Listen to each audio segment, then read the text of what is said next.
Başına ıslatsanlar, yerinde mutluluğuna iyileşmek istiyorsan bu numarada beni tıkla.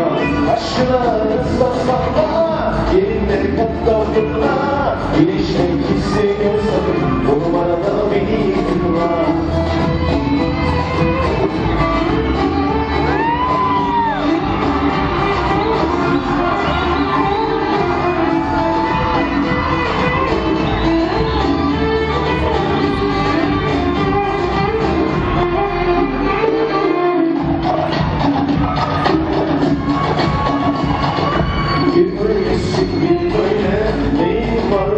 Söyle, ağlayan böyle, süzmelemezler bu böyle.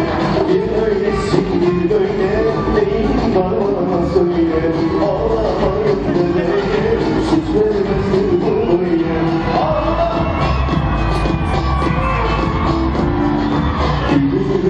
O dünya senin aklını çeksin. Bak şunu sana yazdım da sakın etme. Derdine derman bir numaranın içinde. Başına ıslatsana, yerinde hatta durma. İyileşmek istiyorsan bu numarada beni tıkla.